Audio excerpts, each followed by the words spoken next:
ഈ വർക്കല ബീച്ചിൽ ശരിക്കും ബ്ലാക്ക് സാൻഡ് ഡെപ്പോസിറ്റ് ഉണ്ട്. ചുരുക്കി പറഞ്ഞാൽ നാച്ചുറലി തോറിയം റിച്ച്. അപ്പോൾ അങ്ങനെയാണെങ്കിൽ മൈൽഡായിട്ടുള്ള റേഡിയേഷനും ഉണ്ടാവത്തില്ലേ? ഇതിനെക്കുറിച്ചുള്ള നിങ്ങളുടെ തോട്ട്സ് ഒന്ന് കമൻ്റായിട്ട് ഷെയർ ചെയ്യുക. അതിപ്പോൾ ഇനി എത്ര റേഡിയേഷനൊക്കെ ഉണ്ടെങ്കിലും നമ്മൾ വർക്കലയുടെ സൗന്ദര്യം ഇടയ്ക്കിടയ്ക്ക് പോയി അങ്ങനെ ആസ്വദിക്കും. വർക്കലയിൽ റൈഡ് ചെയ്ത് പോകത്തൊക്കെ ഡെസ്റ്റിനേഷൻസ് ഒക്കെ ഇങ്ങനെ എക്സ്പ്ലോർ ചെയ്യുന്ന കൂട്ടത്തിലാണ് നമ്മുടെ മാന്ത്രക്ഷേത്രത്തിന് പുറകിലായിട്ടുള്ള ഈ ഒരു സ്ഥലത്തെത്തിയത്.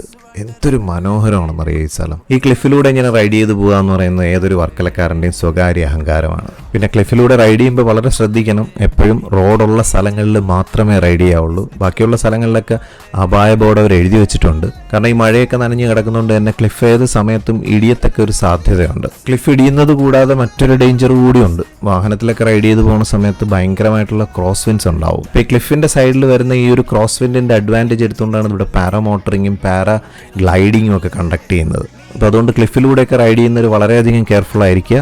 എന്ന് വെച്ച് വന്ന് കണ്ട് ഈ സൗന്ദര്യം ആസ്വദിക്കാതിരിക്കുകയൊന്നും വേണ്ട. സമയം കിട്ടുമ്പോഴൊക്കെ ഈ സ്ഥലത്തോട്ട് വെച്ച് പിടിക്കുക. അപ്പോൾ ഈ ക്ലിഫിലൂടെയൊക്കെ റൈഡ് ചെയ്ത് ഈ ഒരു ഭംഗിയൊക്കെ ആസ്വദിച്ച് വന്നപ്പോഴത്തേക്ക് ഒരു ബോണസായിട്ട് കിട്ടിയതാണ് നമ്മുടെ ഇടവയിലെ കണ്ടൽക്കാട്.